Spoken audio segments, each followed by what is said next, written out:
So hi guys, welcome to a defense of whoever you think was behind the Sony Pictures entertainment breach. Real quick, who am I? My name is Brandon Tanzi. I'm a security researcher at Landcope over in Alpharetta, Atlanta. Basically the same if you're not from around there. They're actually completely different, but geographically they're quite close. My screen's freaking out pretty hard actually.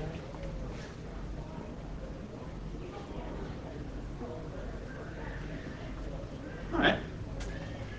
I'm gonna have to wing it a little bit. Anyway, this is my second time at PhreakNIC. The first time I was able to kind of make jokes about how in Atlanta PhreakNIC means a completely different thing. And that led to some kind of funny stories because I was new to Atlanta.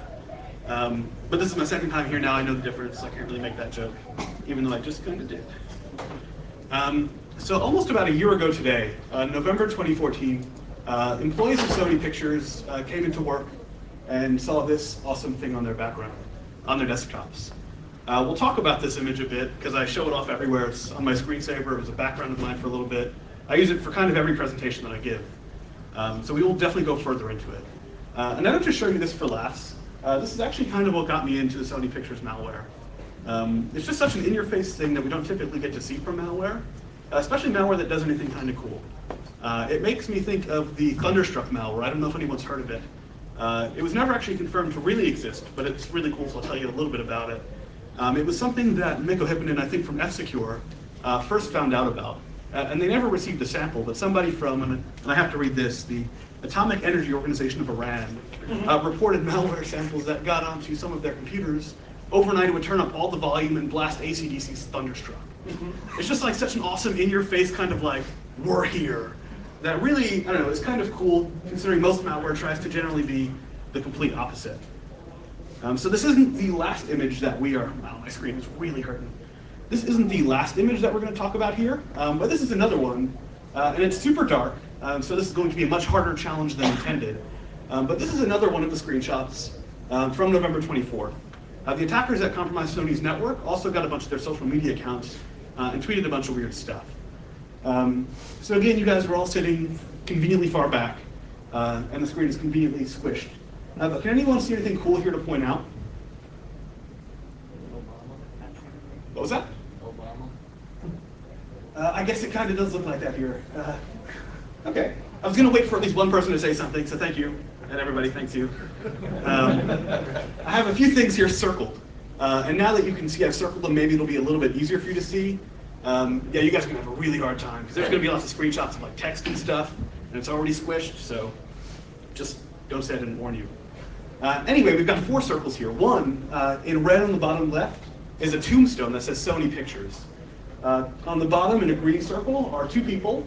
I don't think it's Obama. On my picture, it's a little bit better. Yeah. But we have there Michael Linton and Amy Pascal. Amy Pascal, I believe, was the co-chairman at the time. Wow, I did not expect anyone to heed that. Thank you very much. Amy Pascal was the co-chairman of Sony Pictures at the time of the breach. She's now gone. And the man there with the lovely axe in his head is Michael Linton, who is the CEO of Sony Pictures. Up in the purple, which is a little bit too dark for you to see now, is a sign that says Sony. And then finally in the blue, we see this message that says hacked by GOP.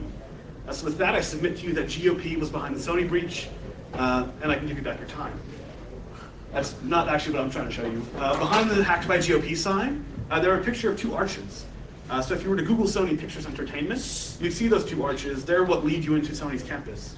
And they actually say Sony Pictures on them. So very rarely do we see, I guess, malware authors with graphic designers on their team, especially graphic designers stuck in like the 90s. But I just felt it cool to point out because this really, the imagery is really kind of a cool part about the breach. Anyway, versions of the images that I just showed you appeared all over the internet on November 24th, 2014. We had employees posting pictures from their phones. When I say we, I didn't work there, but I mean us as a general internet community saw Sony Pictures employees posting images from their phones. We saw images like this on their websites. They were all over the place. And then just a few days later, we saw this FBI flash come out and get posted to the internet. So some of you in here may be kind of like grinding your teeth and saying, hey, that's TLP green, what are you doing? Well, for one, I think we all in here count as part of the broader community. And 2, this FBI flash in particular has been very widely reported on and reposted. So I think having this here is fair. Anyway, this document, if you were to read the whole thing, doesn't actually mention Sony Pictures. It's kind of funny that they didn't because it got kind of obvious. The behavior that this lists for the individual malware samples was very similar to what we heard about in Sony, but most crucially, it had a bunch of hashes. And hashes are what we use to be able to pull down different malware samples to be able to analyze them. So I did that, and that for me was exciting, right? Because I like malware analysis. It's kind of a thing that I do, a thing I like to do. So for this, it changed the Sony breach from like a spectator sport to me for a bit of a sing-along. So I downloaded those hashes, and lo and behold, this here is what I found. So it's a very similar image to the one I showed you before, but it told me I was on the right track, right? So I ran the malware, I saw this big screenshot, and I said, hey, I think I'm onto something. It looks like we've actually gotten the malware that affected Sony. And that was helpful, because I finally had something that I could sink my teeth into, which was convenient because lots of people started asking questions. Like I mentioned, I work at Lanco. We're a security vendor. When you're a security vendor and something like this happens, internally people start asking tons of questions, and externally people start asking tons of questions. What happened? Then the internal question that came up very, very quickly was, are they customers? I guess you can't answer one way without making the other one kind of unclear, so I'm just going to not answer. Who did it? Right, that was the popular question. People like to point fingers super quickly, and we'll talk a lot about that. What our product, well, you and me are on a little bit of different slides here with the display, so we're going to step forward a couple. Basically, we were getting all these questions about the functionality of the malware, right? People wanted to know what sales should say. People wanted to know what support should say. You know, when you work at a vendor at times like this, you get customers calling up and say, hey, if this happens to me, what do I do? Or if this happened to me, how would I investigate this? People have all these questions. Then marketing, right? Marketing wants blog posts. Because at a time like this, customers, even when they're not the ones involved, kind of expect you to have all the answers. And you want to have all the answers, right? Having the answers is cool. So that's what I tried to get. So this was the first slide, and this will be, I think, the last time I mentioned my company, so don't worry, it's not like a product demo, but this was the first slide of a presentation that I gave internally to all of our sales staff, support staff, anybody who wanted to kind of find out a bit more, right? What we wanted to kind of inform them of is A, what did people say happened? B, what can we tell really happened? And C, how would our stuff have dealt with this? That said, I show you this screen in particular, kind of for a little bit of a humor, but this was actually the title. And I show you it just to say I really kind of was following this all around the clock. Sorry, my display is really creeping, and some notes here that I was hoping to kind of have. Anyway, when I was doing my research to put this together, I kind of came up with a few issues that I had. One, I'm kind of a conservative person when it comes to making claims, right? So I was seeing some things, hints of things, that other people were sort of stating as complete fact, complete truth. And I wasn't sure how they were able to do that. And then two, I saw a lot of people kind of reposting or re-reporting these claims, right? So if one person says something that's kind of iffy, I'm making up names here completely, but let's say the New York Times says, South Africa was behind the attack, and they have really bad info, it's a really lame claim. Then the Wall Street Journal comes along and says, hey, as the New York Times reports, South Africa was behind the hack of Sony Pictures. People there take it and they run with it, and the original lack of facts kind of doesn't matter at all. And this is sort of a thing that bugged me. So I'm not sure who in here, I'd wager most of us are either technical people or maybe even technical employees places. Is anyone here in incident response, working a SOC? Okay, cool. Well, for those of you who don't, I guess, when people hire you, they don't necessarily hire you just for your ability to parrot back facts, right? They're hiring you to do something that they either can't do or don't have the time to do, right? So when you're doing a report on an incident, it's very easy to say, here are the exact facts, I tell you nothing more. But that's dangerous because you're forcing other people to draw their own conclusions. And these are people who often aren't equipped to be able to do that. That's what we saw here, and that's kind of what the point of this presentation is going to be about. So does anyone recognize this picture? Sorry? It's not Churchill, No. Anybody? Okay. So this here is Richard Batelich. This used to be his Twitter profile picture. So he's the chief security strategist at FireEye, and he was the CISO of Mandiant before they got acquired. So about a month or two ago, sure it's relevant, I was at Security Onion Con in Augusta, Georgia, and besides Augusta. He was one of the ones giving a keynote at besides Augusta, at Security Onion Con. Anyway, just due to the way they had the event hosted, they had kind of one big screen, one big PowerPoint that they used to do all the intro stuff. Their projector was also much larger than this. So he's giving his keynote, and standing behind him is like a 20-foot image of his face. And presumably he didn't put it there because he felt the need to kind of comment on it. He goes, "It's really weird to speak in front of a giant picture of myself without at least explaining, what that picture was." So he goes on to explain that Mandiant, the company at the time, was actually involved with the investigation of Sony Pictures, along with the FBI. And what this picture itself is from, he was on some kind of TV show, I guess. I don't remember that part of the story, but this picture was him on stage with somebody who claimed to know the entire inside view, the entire inside story of the Sony Pictures breach.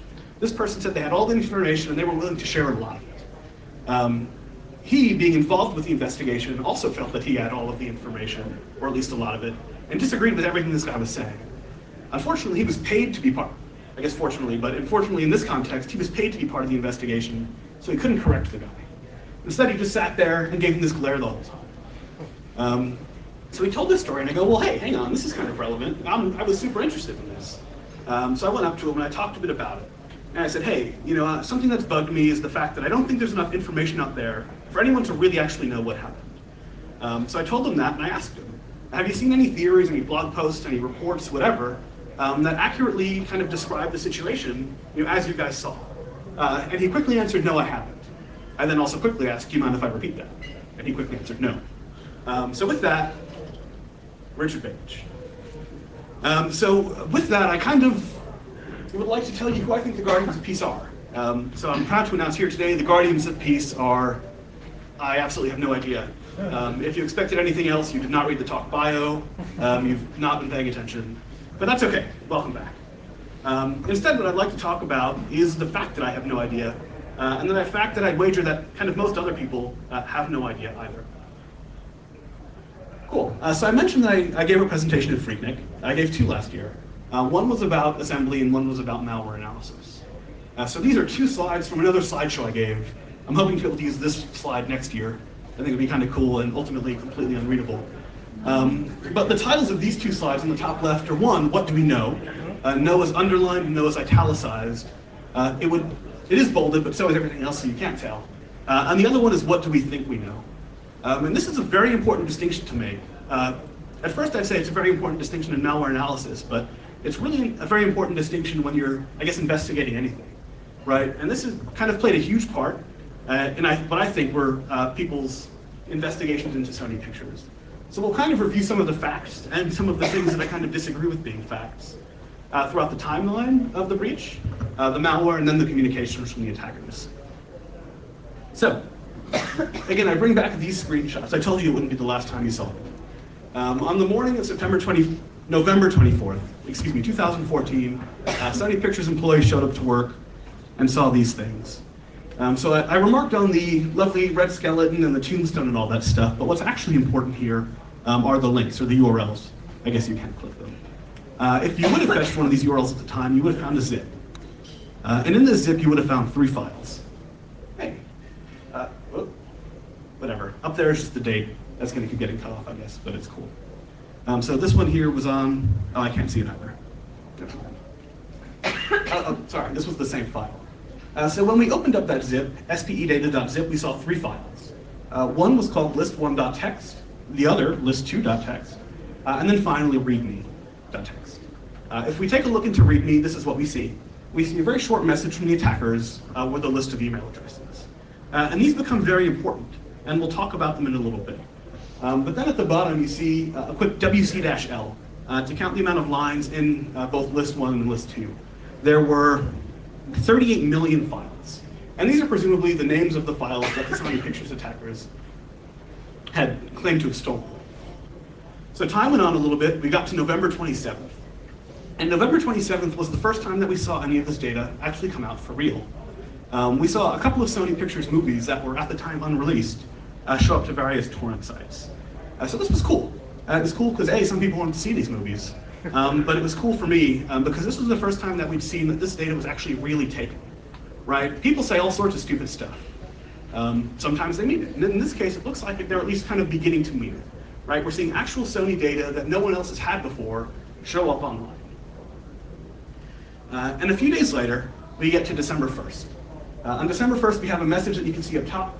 You can download a part of Sony Pictures' internal data, the volume of which is tens of terabytes on the following address. These may include pieces of confidential data. So this message also did have a bunch of links. They're dead now, I can share them if you want them. It was really just for space purposes that I cropped it. But on December 1st, we also learned that the FBI had gotten involved and that Mandy had gotten involved. So this first leak, movies had come out prior, but this first mass leak following the movies was about 26 gigs. In this leak, we saw a lot of employee information, things like names, social security numbers, work histories, salaries, addresses, all this sort of stuff. 26 gigs is a lot of it, right? And only a few days later, it was actually confirmed to be real. Now, say what you want, we probably assumed that, frankly. That much data that looked that real is probably kind of hard to fake. But again, we're talking about separating fact from fiction, right? So to have the different Sony execs come out and speak to the legitimacy of that data was really helpful for us. So that was nice. Then on December 3rd, we saw yet another leak. This message here had kind of two things that were kind of actually helpful and critical for us. This one was almost made for security researchers. This contained a list of all their internal systems, a list of plain text passwords, all these sort of things that were kind of not really sure why that's what they leaked, but were kind of helpful to us. Right? They gave us a picture of how bad the infrastructure was inside. So these were passwords for all their social media accounts, again, internal FTP servers, HR services, financial services, security certificates. All of these things got leaked. And this actually became really useful information. Because one of the popular theories, and again, we'll go over these in a little bit, that was circulated a lot was that insiders were involved with the attack. And one of the reasons people said that was because, hey, look at the malware. The malware knew all about their network. Only an insider can know about that much about your network. And I found that funny for two reasons. One, it's just a complete, kind of grasping at straws. But two, I've worked in IT departments. Being an insider does not guarantee you that info, right? And it was kind of proven here because all of this IT documentation was leaked, right? So this goes to show that it didn't have to be someone who knew already. It was someone who could have found this information, and they've demonstrated that they did. So something that's different about this email here, we don't have to read it all. I've bolded the important part for you. You're welcome to, though. It's tough. The wording is a little weird. Anyway, something that's different about this email is that this one did not come with a leak of data attached. And that brings in a lot of questions about its authenticity, but I still wanted to pick it out. Because if we take a look at the bold, it says, or right above the bold, many things beyond imagination will happen in many places of the world. Our agents find themselves act in necessary places. Please sign your name to object to the faults of the company at the email address below if you don't want to suffer damage. If you don't, not only you, but your family will be in danger.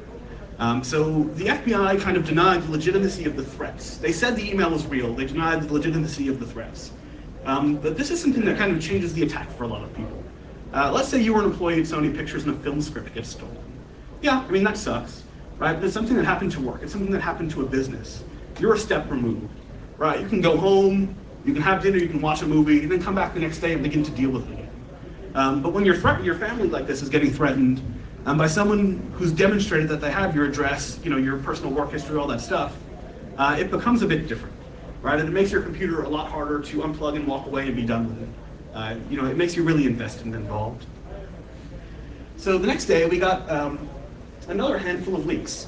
And we're almost getting to the end of the leaks part, so don't worry, but it's important to go through this history. So this leak here contained yet more financial data. So this one was, I have to scroll up for the number, or my display's freaking, 150 gigs. 150 gigs of banking statements, financial forecasts, financial reports, purchase receipts, licensing information, all sorts of financial data on behalf of Sony, and 150 gigs. The attackers continuously say that they've got tens of terabytes, but 150 gigs is one of the biggest leaks that we've seen at the time. Finally, a few days later, we get another email. And this one is kind of interesting because it says that the attackers here authenticating themselves by the use of including more leaks of data with their email, deny being behind the threatening email. So this already tells you that we've got some funny stuff going on. And we will talk a lot more about that funny stuff as we go on, but they began to leak a bit more. So here, instead of just kind of background financial information, they begin going after executives.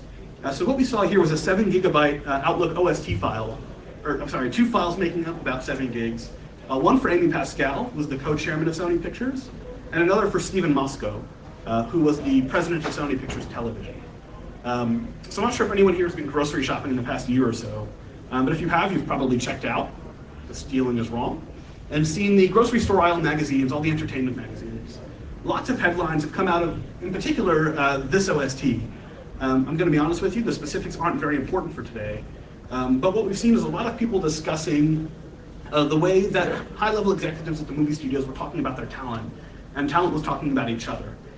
So it's gossip, right? But it's the sort of thing that this kind of industry trades on and is built on, right? Those relationships that they have with the talent they work with. Finally, for the first time, we actually see one of the attacker emails, this one on December 10th, that references some kind of demands. Right before this, they hadn't really told us what they wanted. They just kind of keep doing things. They still haven't told us what they wanted. They've at least told us that they've done something, or that they want something. So this one came with 5 gigs of leaks, mostly around anti-piracy efforts. So people learned that, for example, Sony Pictures had a 100% track record when it came to issuing ISP takedowns. It showed notices that they'd sent to end users about copyright infringement, proposals on censoring search results. So again, the more of this that comes out, the less good that it is, really, for Sony Pictures. Again, more leaks for personnel. This is December 10th still. It came out that Lee Whale, I'm not really sure how you pronounce that, but the general counsel for Sony Pictures had her OST leaked with the promise of more interesting data to come. So I think we've got like 3 more days of leaks, and we're on to what I consider the more fun stuff. So we have another 6.5 gigs of anti-piracy leaks with the promise of more interesting data. The fact that this points out is that this data keeps coming out in staggered form, right? We see more emails here, allowing you to actually request the data you want to see, which is, I guess, kind. So here what we see is kind of one of the first threats from these attackers. They're actually threatening to release the email inboxes of all of the individual Sony SP employees, right? So not just the executives, not just general counsel, board members, things like that, but everybody. So we don't know how many people actually emailed them. We don't know if anyone did. We don't know what their goal was for them. But they were soliciting communication with, I guess, various actual Sony Pictures employees. And then finally, December 15th, finally was the wrong word, but on December 15th, we saw a class action lawsuit come up by Sony Pictures employees against Sony Pictures. It's kind of hard to defend against a lawsuit like this when A, you've got a memo written that says you are accepting way too much risk by your IT policy. 2, the fact that people know about that memo was because it got leaked because of your IT security policy. And 3, when people submit that memo to evidence. So actually very recently, I think, if not this, one of the class action lawsuits just got settled for millions of dollars. Again, not really a convenient way to get busted on a lawsuit.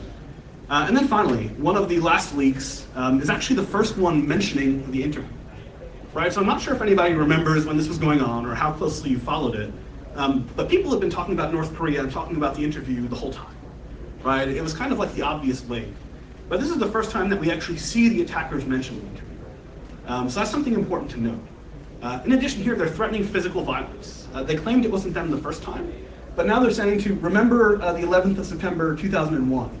We recommend you to keep yourself distant from the places at that time. If your house is nearby, you'd better leave. The FBI, again, said that none of these threats were substantiated, but as a result, Sony Pictures announced that they were going to cancel the initial screenings of the interview.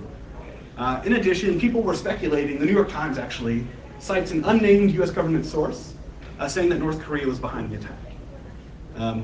2 days later, the FBI actually confirmed that. They said, hey, that unnamed source was correct. We suspect North Korea to be behind this attack. And then December 24th, the last date that I think I have on the slide next, we're moving past. Sony Pictures decided to actually air and screen the interview. So I'm not sure who here remembers, but we had lots of sites that were willing to stream it. So to get it right, it was YouTube, Google Play, Xbox, and then a Sony branded website hosted by a service named Kernel. Now, I'm not really sure if irony is the right term here, but there was a bug on the Kernel hosted service where anybody with the actual link to the media stream could watch it and download it. So sure enough, almost immediately after people kind of hosted this on Kernel, this movie too was leaked. Again, just kind of funny given the context of everything else that happened. So with that, we talk about the attackers, right? The attackers that claim to have tens of terabytes of data. They claim to say, if you release the interview, we're going to do all these terrible things. We've got so much more interesting data to come.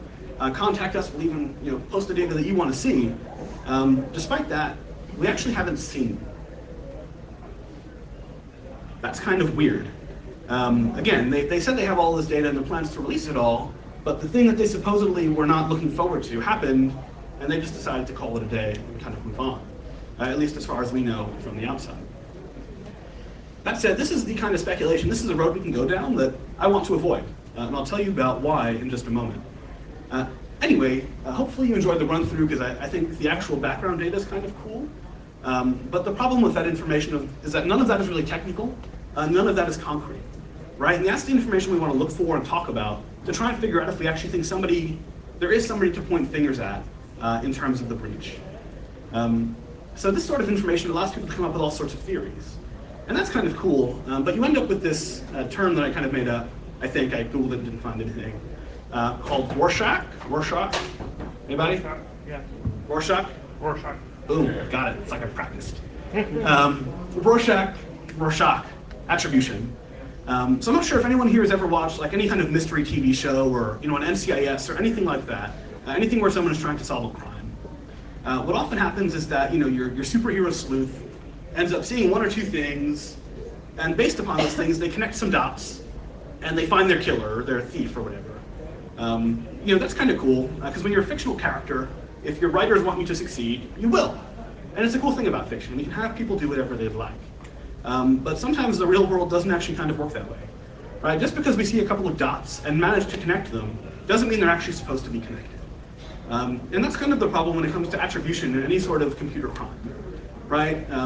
Especially, like we're saying here, when you're out on the outside looking in. So earlier we were talking about Baelish, right? And his company, as well as the FBI, had the ability to be within Sony's infrastructure, to at least have a bit more of a clue than we do. Now, we don't know that means he knows exactly what happened, but all we know is we have less data than he did. And something interesting that came out of that is this here. So are people familiar with CrowdStrike and Norse? They're two threat intelligence firms in security. So on the left here, we have a quote from Dmitry, the CTO of CrowdStrike, saying, definitely North Korea. On the other side, we have a quote from Kurt Stamberger, a senior vice president at Norse. As a side note, I couldn't find out what he was a senior vice president of, but I found the quote, and that's what I needed. He says, "We are very confident that this was not an attack masterminded by North Korea." So I don't put this up here to make a joke. I guarantee you that one of these is true. I'm just not going to tell you which. I should have said I don't put it up here to make a joke after that, because the real reason I put it up here is to say these are companies that take what they do seriously, right? These are people who put a lot of research in, I assume, to the theories that they make. The problem is, despite that, and despite both of them, to give them, I guess, the benefit of the doubt, having reasons to say what they said, they disagree, right? And that's okay. Disagreement is okay. It just means that there clearly isn't enough evidence out there for these people to find to know with absolute certainty what happened. Because clearly, there is no actual ground truth here, right? At least one of these groups is wrong. So I asked earlier, I'm not really sure how many folks here have done instant response. If any of you have, you just didn't raise your hands, and I guess that's cool. I don't raise my hand either. But I kind of have a phrase that it's really easy to tell when a computer has been compromised. What's a lot harder is to tell when a computer hasn't been compromised, right? When someone brings something across your desk and says, "Hey, was this owned?" It's a lot safer to just say, "Yeah, blow it up," right? Because there's really no risk to you in doing that. It's kind of covering your own butt. The reason it's really hard to say a computer hasn't been compromised is because there's so many ways that an attacker can hide themselves, right? They can manipulate their environment much better than we can. If I decide to go a little crazy after my talk and rob a couple banks around here and get caught on tape, maybe I'm wearing a wig, maybe I've got stilts on in one of the pictures or whatever. There are certain physical characteristics that are just plain, they exist, they're there. When you're dealing with computers, these characteristics are often deletable, removable, and fakeable. So what you kind of have to note is that it's possible you're basing your conclusions on something that your attacker wanted you to see. And one of these is a silly example, one of these is a real example. I'll let you read a guess. Has anyone ever heard of the Citadel malware? It's kind of like a build-your-own botnet kit. Does anyone not know who Brian Krebs is? Okay, yeah. I mean, I asked you, but I'm going to answer anyway. Brian Krebs is a very popular blogger journalist when it comes to different computer crime and spamming and malware and all sorts of stuff. So someone pointed out one day that the top here is a screenshot out of the Citadel malware. Someone found a string in that malware that says, coded by Brian Krebs for personal use only, I love my job and my wife. Now it's possible this is some crazy like meta game, and Brian Krebs really did make the Citadel malware. Maybe that'll be like my next talk, we'll kind of go into that, but it's highly unlikely, right? Anyone can put anything that they want in a copy of malware. Now that there I said was the silly example, but the one on the bottom is a lot more legitimate. So when you're making Windows binaries, you have this thing called a PDB. A PDB is something that Visual Studio can attach to your binary, or kind of embed part of within your binary. That includes debugging symbols, right? So if anyone here has ever run strings on a Windows executable, you might see something like this. Inside that, you'll see something like on the bottom right here, you'll see a file path. So what we see at the bottom here is a website that's kind of helpfully collected a bunch of PDBs seen in known malware and associated it with who's done that. The problem is anyone can make their PDB path anything that they'd like to. Right, again, this is another thing used for attribution. You'll see it in Yarborough rules, a little bit of a tongue twister, that aren't really a positive sign of anything. Right? They might be helpful, but you never know. That's totally the thing that anyone can put in any binary that they want. To say, hey, my name is actually Brian Krebs, and this is my Brian Krebs PDB folder. It's kind of a silly thing to rely on. It's not always silly though. So when it comes to attribution, I kind of have two types of attribution, and two, I guess, degrees of how well attributed something can be. One type of attribution is trying to group actions to a particular group, actor, or owner without knowing who that group, actor, or owner is. Right? So let's say you're in a SOC, you're in an incident response team. Over a week, you get a handful of phishing emails. All of those phishing emails have a very similar set of characteristics. So you say, hey, I think the same group of people did all these things. It can be helpful. But another type of attribution is trying to say, hey, I think the same group of people did all these things, and I think I know exactly who's behind the keyboard at the time. That's a very challenging thing to do, especially when you don't have the abilities of someone like a law enforcement agency, but it's very difficult to do then as well. But also worth mentioning are different standards of attribution. Right, so let's say, again, I work in a SOC internal somewhere, and we have our own theories. That's okay, that's cool. Like, let's say, we have the Network King of the Hill here, and Brimstone here says, I think you're an idiot. And then I log into the Network King of the Hill, and I see a big website that says, I think Brandon's an idiot. The odds that it was Brimstone are pretty high, right? It's not definite. I can't prove that he did it, but it's a reasonable suspicion. So that's kind of being able to attribute something to a reasonable degree. The next degree, which is a lot harder to have, is having a real defendable position, right? Something that can say, no, I can conclusively prove it was him who did that. And that's a lot harder to do, and something I don't think we've seen in terms of the Sony Pictures. So I want to go into some clues that we see within the malware. So to be clear here, my goal is not to tell you who did this, but to say I don't think anybody can really tell you, or people who can tell you have not done an adequate job of proving it just yet. So this example here is one much like what we were just looking at in terms of kind of silliness, if we want to keep using that word.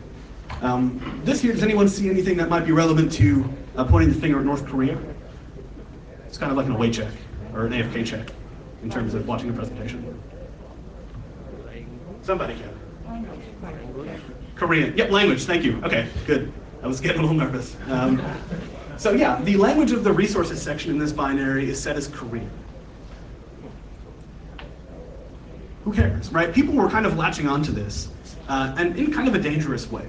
Because this is one case where people who, frankly, I think should know better, were allowing people to think that this meant something, right? Because this is one of those cases where if I simply report the facts, I say, hey, the language section of this binary was Korean, that implies something, especially if I know that it really shouldn't imply much and don't mention it. It becomes a bit of a problem, because this is the sort of thing that anybody can set for the binaries that they're compiling. So it's really not a good sign of anything when you're looking for really strongly defensible attribution. So finally, we're going to talk, not finally, but we're going to talk about the malware that affected Sony Pictures a bit. So often people just say the malware, but what's important to distinguish is that there were actually two different infection chains of this malware.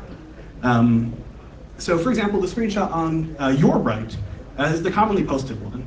You've probably seen this one on the internet before if you've ever looked into the breach. The one on the left you might not have seen before. I'm not sure if anyone can really recognize the difference. They look very similar, but without the text, it's actually an important and notable difference. Because earlier I mentioned the FBI's flash, right? If you would have downloaded all of the malware from that FBI flash, you would have never seen the image on the right. The image on the right came from a completely different set of malware that was not referenced by the FBI. Instead, you'll end up installing the one on the left.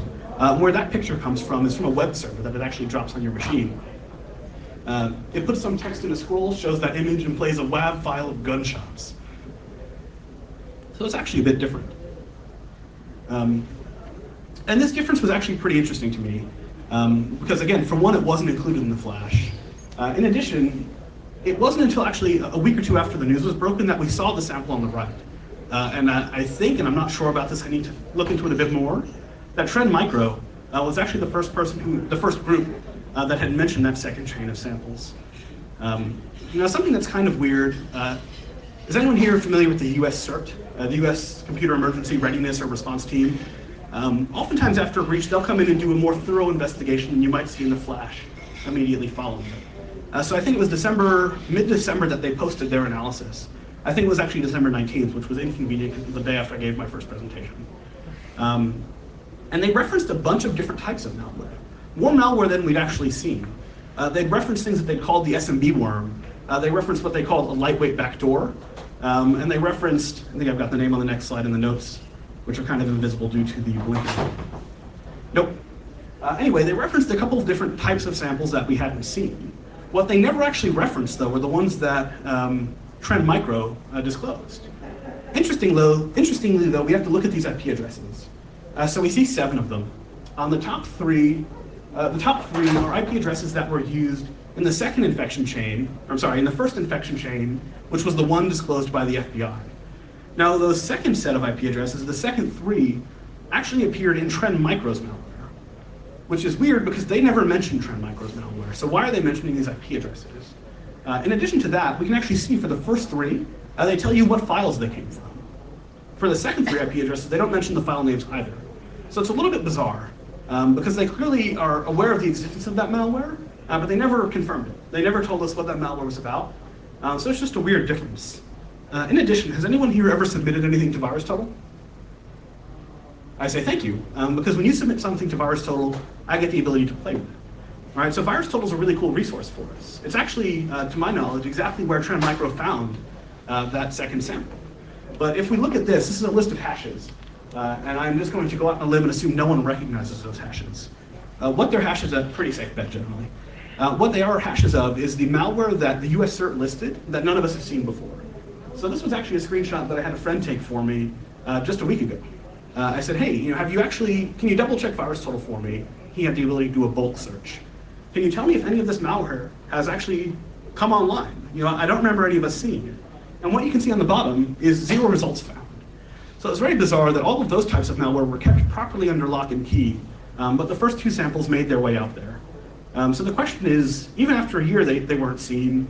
So why were, trying to think of the right name to describe it, why were the destructive malware samples that dropped screenshots the ones that popped up online when none of the other ones did? So I'd like to talk a little bit about what the malware did. And the best graphic I've seen to actually do that, again, came from Trend Micro. They've actually been pretty cool throughout this entire incident.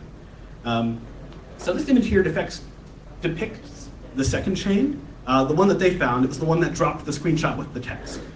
So what we see here is someone runs this file. It drops another copy of itself. That other copy of itself drops 3 more copies of itself. And this is kind of weird. Generally, you don't see a binary make like 17 copies of itself to keep executing them, but this one did. Anyway, that did 3 things.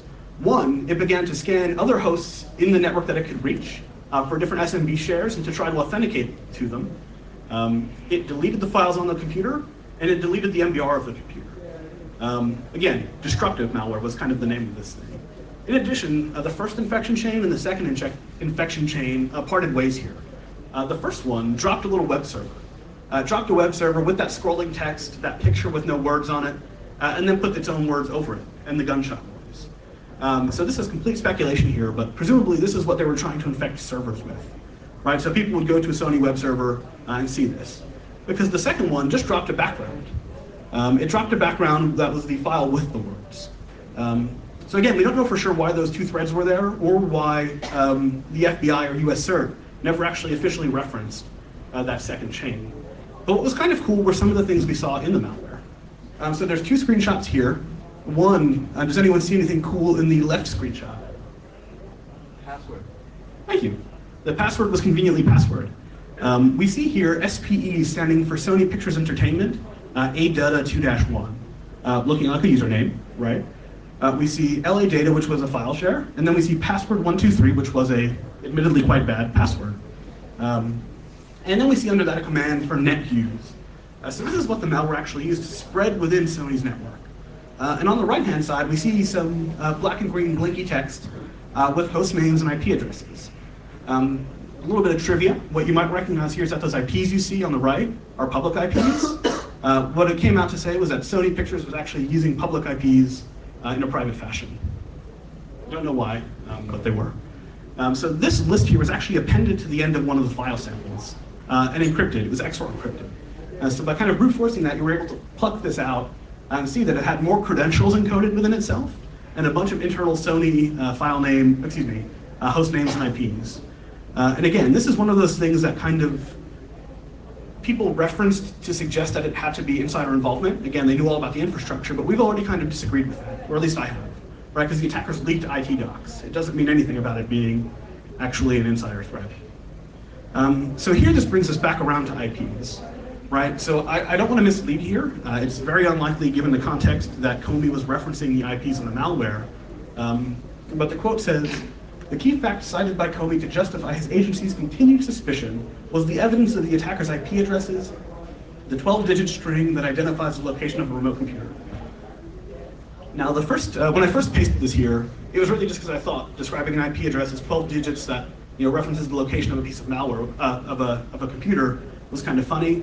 But realistically, it's probably an okay simplification when you're trying to speak to a non-tech audience.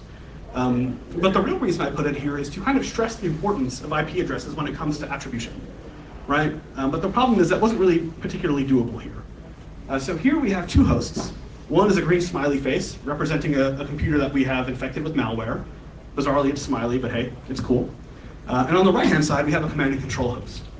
So traditionally, or typically, in a malware infection, it looks kind of like this, right? You have an infected host that reaches out to a command and control server. The command and control server hears them, responds back with a command, and that bot does whatever they need to do. So this is kind of helpful for us because it tells us that the attacker was actually involved in that remote IP. It doesn't mean that they owned that IP address. Lots of command and control servers are actually compromised via regular hosts. But what it does tell us is that the attacker was involved there because those commands came back, right? So we knew someone had to put the commands there. So that's why IP reputation feeds work, that sort of thing. But the Sony Pictures malware worked a little bit differently. The Sony Pictures malware would send out a beacon, it would send out a message to a command and control server, but didn't actually care about a response, right? So I found this out because when I first pulled down that malware, I ran it offline. I had it in an analysis network, but not connected to the actual internet. Despite the fact that there was no internet access, it tried to communicate with its command and control server. It obviously failed, and then it just did everything anyway. It blew up the machines I put it on. It put us, gave us the image. It gave us the backdrop. It tried to brute force those other internal hosts. But again, that command and control wasn't actually important. So this tells me that that is really one of the things I'd argue if I were a defense attorney here, right? These IPs are pointed at me. My IP is in the malware, but you don't know that that IP was actually important. And so for anyone like me who knows nothing about fish, this is supposedly a herring, a red herring, which is what I'm calling these IP addresses, potentially. Right? Because those of us on the outside wouldn't actually be able to see whether or not that traffic was received and responded to by an attacker. So for example, if I were to put your IP address in the malware is found, discovered, and someone says, hey, well their IP was in the malware, it must have been them. And that's not true, right? Because you wouldn't have had any knowledge. You wouldn't have actually responded. You wouldn't have responded to that. So it's not really a good way to prove that you were actually involved. So really within the malware, that was the kind of key piece of attribution, the key concrete piece of attribution, and it's just not a good one. right? These IP addresses might have been live. Again, I'm not saying they're not. We just don't know that they were. So you can't rely on that as like your cornerstone piece of evidence here. In addition, I wanted to talk a little bit about the communications from the attackers. So I showed you a handful of emails earlier. Most of those were accompanied with data, which is how they tried to prove their authenticity. But not all of them were. So this here is a headline from, I think it was The Verge, that says, Sony Pictures hackers say they want equality, worked with staff to break in. So as I've been saying, there's kind of been a lack of information, especially that's kind of easily parsable by reporters. So we see this headline. And then to continue the article, we get this blurb here. Let's see, so just to read a little bit, it says, the hackers who took down the network say that they are working for equality and suggest that their attack was assisted or carried out by Sony employees. In an email responding to inquiries from The Verge, a person identifying as one of the hackers writes something. So this here actually is part of the things that started the whole insider threat, or the whole insider theory. But if we move on, we see that that was kind of not appropriate. Because you can read this whole blurb, and it's actually kind of interesting, but there's a problem here. So it says, again, we work with other staff with similar interests to get in, and it even suggests a physical vector. It mentions doors being left open. But let's take a look at what we have highlighted in red. It says here that the email address in question is an open account, which allows anyone to send mail from it without entering a password. That means it's possible the message was sent by someone with no relation to the attack itself. Well, hang on, that's a little problematic. And even more problematic was that this was not there when that article was initially published. This is not something the reporters were aware of. So they got this email, assumed it was legitimate, ran with it. And this is the sort of thing that other people say, well, hey, as reported by those guys, the attackers communicated with us. And they don't leave any room for doubt that it was actually the attackers. Because take a look at this. Again, this is the readme.txt that was in the initial spedata.zip from the background. What we see here is a handful of emails from Yopmail and Spambog. So has anyone heard of those services before? No. Okay, good. I didn't want anyone to have heard of those before, so that was convenient. Has anyone heard of Mailinator? Cool. So Mailinator is kind of a system that will receive email to any address. And anyone can go to Mailinator, type in that email address, and look at the inbox. No authentication. It's made for like one-time use disposable things to sign up for weird services that you don't want to have your email address. Yopmail and Spambog were very much the same, but they went a step further. Not only could anyone read these emails, but anyone could send from them. So given that information, I did what anybody would do, and I read them. So here's a screenshot for an email that was sent to one of these accounts, lena@spambog.com? Forget if it was .com. So it says, hi, my name is this guy. I cover Sony for Bloomberg News in Tokyo. Could you please add me to whatever mailing list you have for social media? So I also responded. But I responded from a different mail account. It wasn't that one, professional account, and asked him a couple questions. One, did anybody respond? Two, did you know that anybody could have responded? It was an unauthenticated account. And three, if anyone responded, did anyone offer proof that they were who you kind of assumed they were? He said, yes, people responded, no, I didn't know that, and no, nobody offered any proof. So this is the sort of thing that can be, I guess, causes a lot of chaos. It's the sort of thing where no one really knows who they're talking to, but they don't know that they don't know who they're talking to. So people take this as gospel and begin to publish what they say as if it's really the attacker saying it. In addition, something that I wanted to reiterate, and we actually talked about it a little bit about it on the way through, is that the attackers didn't mention the interview publicly until I think the date that we have here is December 16th, right? So whether or not they were actually after the interview the whole time, they decided to latch onto a public theory and run with it, we simply don't know, right? And beyond that, another email. This is a screenshot from WikiLeaks, who conveniently host the archives that were leaked in a completely searchable and indexed way. So we see this email that was sent to the executives, a lot of people with leaked inboxes, right? Michael Linton, Amy Pascal. Anyway, from some weird email address, dfrank1973.david@gmail.com. It says, we've got great damage by Sony Pictures. The compensation for it, monetary compensation we want. Pay the damage or Sony Pictures will be bombarded as a whole. You know us very well, we never wait long. You better behave wisely from God's apostles. So that's not the GOP, right? That's not the Guardians of Peace, but it's actually kind of important, as you can tell because I've emphasized it here. If we look at this screenshot that was actually dropped by the first infection chain, the one that dropped web servers, you'd see this message. I've highlighted what I want you to care about here. You're welcome to care about the rest of it too, though. In the red box, we actually say, thanks a lot to God's apostles, attributing your great effort to the peace of the world. So whether or not God's apostles and the guardians of peace were actually different groups, I don't know, and I'm not trying to speculate one way or the other. But what we do know is that this is another way that attackers clearly tried to add complexity to the identification, right? Just throwing in a lot more wrenches that people have been taking with and running with and using as positive proof for something. But we've also kind of been our own worst enemies, because it hasn't just been the attackers doing that. So here we have Business Insider reporting on a pastebin message that says at the top, "Buy GOP," and they say it was from the attackers, because Buy GOP were the attackers, so we know that's true. It says here, "The result of investigations by CNN is so excellent that you might have seen what we were doing with your own eyes." I'm going to skip some because we're close to dinner and people kind of look hungry. There's a YouTube link, and at the bottom, my favorite part, it says, "P.S. You have 24 hours to give us the wolf." Wolf Blitzer, presumably being someone who works for CNN. Still does, because they did not give them the wolf. The FBI also shared this sentiment. They posted a JIB, I think it's a joint intelligence bulletin, saying that this were the attackers. They said the attackers said these things against US Person 1 and US Person 2. It's crazy, right? This is not something that makes sense. So as a quick question, is anyone in here David Garrett Jr.? He lives in Knoxville. I figured I'd try. This is someone who took ownership for those tweets. He said, "Hey, hang on, that was a joke. I tweeted that, people are kind of running with this, and the FBI is investigating it now. I didn't need to do that, this is a little weird." Now, just because we have to be suspicious, we don't actually know that this was him. But still, the fact is clear that it's very plausible that it was, right? So people are, again, saying it was the GOP, it must have been them, they want Wolf Blitzer. And it's just things that people are posting on Pastebin. And there were so many of them. You just search GOP on Pastebin and you'd get a bunch of messages and you'd see people reporting on them.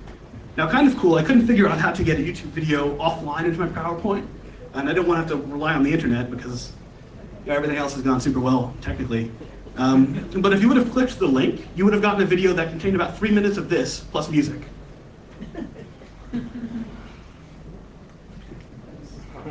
You should look it up. I'll actually send out the link. It's just a really ridiculous video with kind of like high-pitched "You Are an Idiot" music from a piece of malware from years and years and years ago.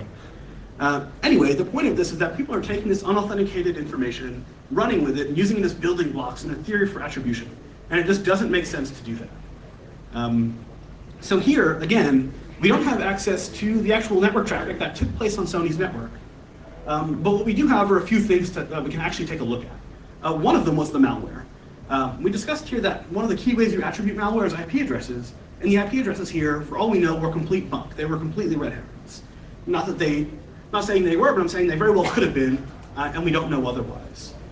We looked at the communications, right? We saw clear attempts to aim to mislead. For example, saying, the way you should contact us legitimately is by emailing us at Yopmail and Spambot, these open services that anybody can read and respond from. Why would you do that? Because you want to kind of create some chaos. And we saw people take those communications seriously and report on them and build theories on them. And then finally, the data. So I've unbolded data. I've unbolded it because it's by far what I've done the least work and investigation into. There's a lot of it. So I wanted to point out that it's possible that there's some crazy, cryptographically verifiable signature in there to prove to you who did it. But if there is the information like that, nobody has presented it yet. So again, here, until these questions are answered, I assert it's impossible for a fair ruling to be made. What I'm not saying is, A, the FBI is wrong. They very well might be right, but they haven't given us enough information to prove it. Now, whether they feel the need to prove it or not is their own prerogative, right? But I want to make it clear I'm not specifically here to say they're wrong. I'm just saying they haven't proved it. And the same for anyone else who has a theory.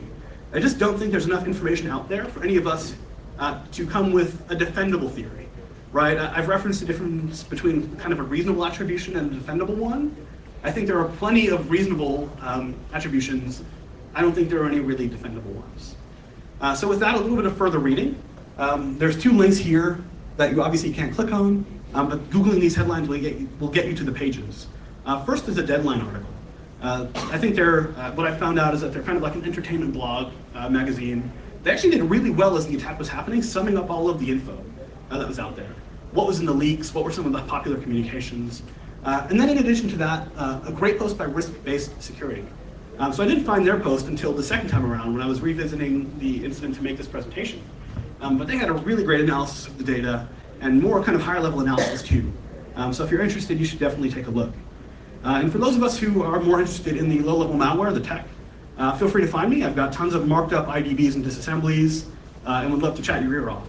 That's actually kind of why I wanted to do this talk, but it just didn't really seem like the appropriate thing to discuss at length. So if anyone here is interested, please do seek me out. And with that, I'll say thanks and ask for questions, but I first want to point out, as I was Googling around and reading different websites, I found this awesome internet comment here saying, indeed, the interview will be remembered as the film that made Hollywood realize they can engage in a new distribution model. Because that is the thing that the interview will definitely be remembered by all of us. You know, the success of their online release and not all of the other cluster that kind of surrounded the breach. So thank you, Trauma. So with that, I will tweet out a link to my slides with the notes on them. It'll be a day as I clean them up or whatever, but feel free to shoot me an email if you want them, or if you've got any questions that you don't want to ask now for whatever reason. So thanks.